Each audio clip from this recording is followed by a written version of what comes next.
প্রথমেই বলেছে। আমরা সবাই বরযাত্রী যাওয়ার জন্য রেডি হয়ে গেছি। আজকে আমার কাকাইয়ের বিয়ে, তোমরা তো জানোই, গায়ে হলুদের পর্ব অলরেডি দেখে নিয়েছো। তো চলো এখন বিয়ের পর্ব দেখাতে থাকি। এখন আমরা রেডি, এবার পাপাকে ডাকা হচ্ছে, পাপাকে ডাকা হবে। আর এখানে আমার বোন রেডি হচ্ছে, এখনো রেডি হতে পারেনি, জাস্ট মেকআপটা করেছে, এবারে লেহেঙ্গাটা পরবে। আর এদিকে মা কি হয়েছে, আর এর মধ্যে একটা কাণ্ড ঘটে গেছে, সেটা হচ্ছে আমাদের বাড়ির এখানে, মানে আমাদের রুমটার মোদাটায়, ঠিক এই জায়গাটাইতে এই দরজাটা হাফ খোলা ছিল, এর মধ্যে একটা কানামেটালি সাপ ঢুকে গেছে। তো ব্যাপার হচ্ছে এটা, আর আমি এক লাফে ওর পেছনে খাটের ওপরে। হাই। আর এই যে ইমা সোনালি রে, এই যে আমি বিয়ে করতে যাব, আমার দেওর কি বিয়ে করবে, আমি বিয়ে করতে যাব। আমার মায়ের দেওরের বিয়ে, আমার ঠাকুরপোর বিয়ে, ঠাকুরপোর। একবার তো বাড়ির মধ্যে ঢুকলোই, দেন তারপরে দেখছি আবার এসেছে, মানে তাকে ফেলে দেওয়ার পরেও সে আবার ঢুকেছিল। তো মা এখানে তাকে আবার ফেলছে। তো মোট 3 বার আমাদের ঘরের মধ্যে ঢুকতে এসেছিল, মানে অ্যাকচুয়ালি ঠান্ডার মধ্যে তো গরম খুঁজছে। তো যাই হোক, চলো আমরা রেডি হয়ে গেছি, বেরোনো যাক, তারপর কথা হচ্ছে। হ্যালো এভরিওয়ান, আমরা পুরোপুরি রেডি অ্যান্ড আমরা বেরিয়েও গেছি সুন্দর করে। আমি আর বনি দুজনেই রেডি হয়ে গেছি। পেছন থেকে বাইক আসছে, আমাদেরকে সরতে হবে। যাই হোক, আমরা পুরোপুরি রেডি। তো চলো যাওয়া যাক, এখন দেখা যাক। এই যে ঘর সাজানো হয়ে গেছে, আর এই যে এখান থেকে পুরো লাইটিং ফাইটিং সবকিছু দিয়েছে। তো চলো যাওয়া যাক। এখনো পর্যন্ত বরযাত্রী এখনো কিছু আমরা জানি না, যাই আগে দেখি, তারপরে দেখা যাবে। চলো তোমাদেরকেও দেখাবো। তো এখানে মা বাবা সবাই রেডি, সমস্ত বাড়ির লোকজন সবাই রেডি। এবার আমরা বরযাত্রীর জন্য বেরোবো। তার আগে সবাই এখানে ওই রজনীগন্ধার মালা টালা মাথায় টাথায় দিচ্ছিল। তো যাই হোক, আমিও দিয়েছিলাম। তো তোমরা দেখতে পাবে পরে। এখানে বোনের ফটোশ্যুট চলছে। মাম্মা আমাদেরকে এগোতে এসেছিলো, কারণ মামাম যাবে না, যেহেতু বয়স্ক মানুষ, মামামের একটু প্রবলেম আছে, তো সেই জন্য যেতে পারবে না। তো আমরা গিয়ে মারুতিতে বসবো। মারুতি করা হয়েছে অনেকগুলো। তো চলো দেখতে থাকো। দিস ইজ আওয়ার গাড়ি, দিস ইজ আওয়ার লোক। সামনে আছে বরের গাড়ি, এখানে ভাই, দাদু আর হচ্ছে বনি। এখানে রয়েছে আমি, এটা একটা দিদুন, আর এটা আমার মা।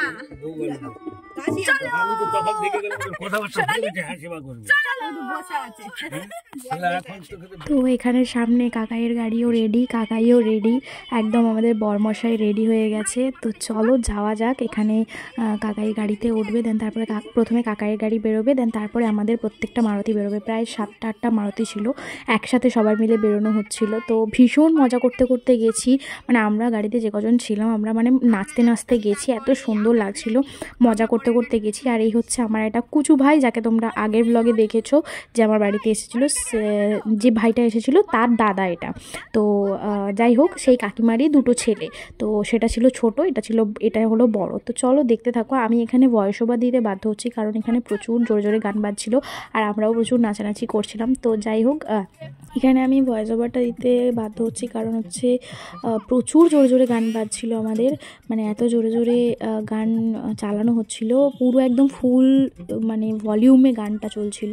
আর এখানে মা, আমি সবাই মিলে, মা এখানে ফ্ল্যাশ লাইট ধরে আছে, কারণ গাড়ির ভেতরে এত অন্ধকার, আমার ভিডিওতে কিচ্ছু দেখা যাচ্ছিল না, তো সেই কারণে। তো আমরা সবাই মিলে ভীষণ মজা করতে করতে গেছি। আর গাড়ির মধ্যে আমাদের শাড়ি, চুল, সমস্ত কিছু ঘেটে একাকার হয়ে গেছিলো। তো যাই হোক, মাঝখানে আমার ফোনও পড়ে যাচ্ছিলো, মানে ভিডিও করতে করতে নাচতে নাচতে এত মজা করছিলাম যে মানে মোবাইল পড়ে যাচ্ছে, তবু আমাদের কোনো ইয়ে হচ্ছে না।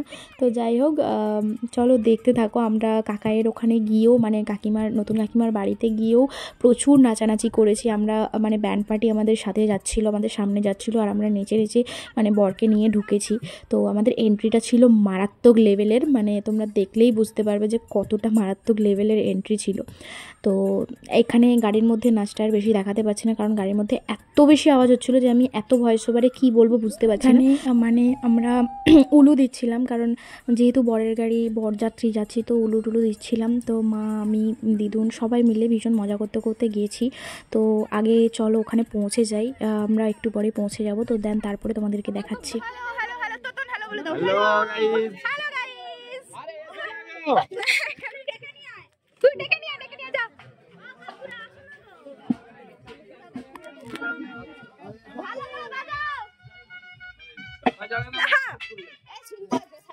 ভালো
তো এখানে আমার বাড়িতে মানে নতুন কাকিমার বাড়িতে মানে গান চলছিল, সেই জন্য আমি ভয়েস ওভারটা দিচ্ছি।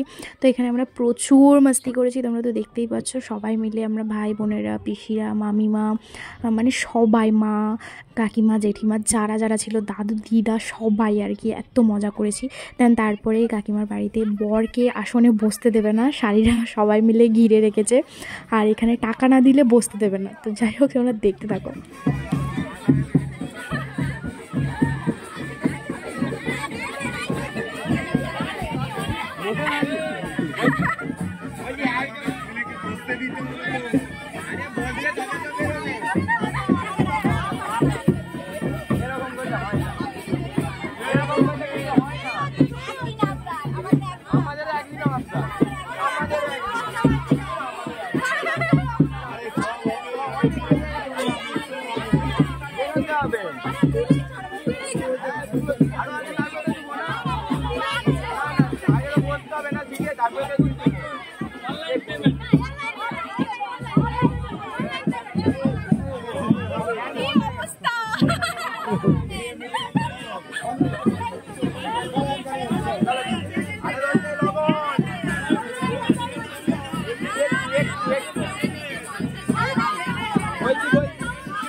আরে বসতে দিলেই পেমেন্ট পাবে।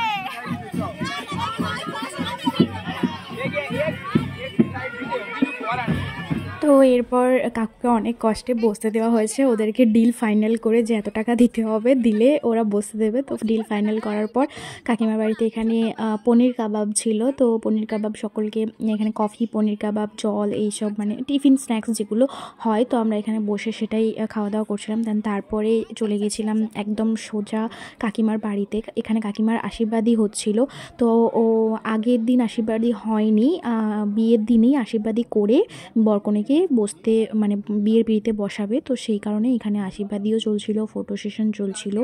তো এখানে কাকিমার আশীর্বাদই চলছিল, আর কাকিমা তো পুরো কান্নাকাটি জুড়ে দিয়েছিল। তো যাই হোক, তার মধ্যেও আমরা কাকিমার সঙ্গে দেখা করলাম এবং ওখানে ফটো টটো তুলে দেন তারপরে আমরা আবার বিয়ের জায়গাতে চলে এসেছিলাম। তো রাত বেশ ভালোই হয়েছিল, আমরা বেরিয়েই ছিলাম প্রায় 9টার দিকে। তো আমাদের যেতে যেতে 10টা সাড়ে 10টা বেজে গেছিলো। তারপর এত কিছুর পরে আমাদের মানে কি বলবো, এই আশীর্বাদী যখন হচ্ছিলো তখন প্রায় 11টা সাড়ে 11টা বেজে গিয়েছিলো। তো আমাদের বরাবরই খিদে পেয়ে গেছিলো, তো আমরা খেতে বসে গিয়েছিলাম। খাওয়া দাওয়া শেষ করে আমরা যখন মণ্ডপের কাছে আসি দেন তখন হচ্ছে অলরেডি বিয়ে স্টার্ট হয়ে গেছে। এখানে দেখতে পাচ্ছ অলরেডি বিয়ে স্টার্ট হয়ে গেছে, এখানে সবাই বিয়ে দেখছে, আর আমি আর ওই ভিড়ে যেতে পারিনি। তো আমি এদিকে বসে বসে দাদু বাবা সবার সাথে ইয়ার্কি মারছিলাম। খাওয়া দাওয়া করে এখন এখানে বসে আছি, অনেক কষ্টে লিপস্টিক বাঁচিয়ে খেয়েছি। আমার বোনও তাই, আমিও তাই। এটা তো পয়জন নয়, এটা খাওয়ার জন্য হয়েছে তো। তাহলে মোবাইলটা ফেলে দাও কোন খেয়েছে, তারপর এখন আইসক্রিম খাচ্ছি। ওই জলে রাখা বিয়ে বাড়ি জল মিষ্টি আবার খাওয়ার ফেলে experience। দেবো। ঢেউ করছি। বাবাকে আমরা 4 জনে মিলে মানে আমি মা বনি 3 জনে মিলে বাবাকে সব মিষ্টি তুলে দিয়েছি, যেটা খেয়ে বাবার এই অবস্থা। 15 পিস রাজভোগ খেয়েছি।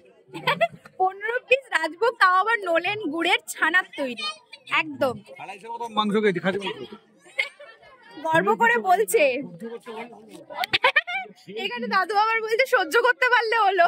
5-6 পিস খেয়েছি, অমনি ঠাসা পেট অমনি জাম। 5-6 পিস খেয়ে নিয়েছো? তখন নামলে হয়। দাদু এখন আইসক্রিম খাচ্ছে, কিন্তু বলছে যে 5-6 পিস খেয়ে নিয়েছে, এখন নামলে হয়, পেটে গেছে, কিন্তু বাকিটা যা হবার হবে। যাই হোক, ওখানে তো ওখানে বিয়ের কিছু হচ্ছে, ওখানে আমি যেতে পারছি না, সেই কারণে এখান থেকে দেখিয়ে দিচ্ছি। যাই হোক, চলো দেখতে থাকো। যেতে পারছি না বলার পরও আমি কাকিমাকে না দেখে থাকতে পারলাম না, কারণ কাকিমাকে এত কিউট লাগছিল দেখতে। আর এখানে বিয়ের রিচুয়ালও স্টার্ট হয়ে গিয়েছিল, দেখতে পাচ্ছ মালা বদল শুভদৃষ্টি অলরেডি হয়ে গেছিলো, এবার গিয়ে জাস্ট বিয়ের পিড়িতে বসবে। তো এই যে দেখতে পাচ্ছ বিয়ের পিড়িতে বসে গেছে বরকনের দুজনেই। তো এখানে বিয়ে স্টার্টও হয়ে গেছে, আর রাত প্রায় 1টা 1:30 2টো বাজছিলই। তো সেই কারণে আমরাও এবার ফিরতে হবে আমাদেরকে। তো আমাদেরকে অনেক করে বলেছিল থাকতে, বাট ওই রাত্রেবেলা ওইখানে থাকাটা ইম্পসিবল এত শীতের মধ্যে। তো সেই জন্য আমরা ওখান থেকে বরযাত্রী আমরা যারা গেছিলাম তারা মোটামুটি বেশ ভালো লোকজনই, আমরা যারা গেছিলাম সবাই মোটামুটি বাড়ি ফেরত চলে এসেছিলাম। তো বাড়িতে আসার পরে আর সেরকমভাবে কোনো ভিডিও করা হয়নি।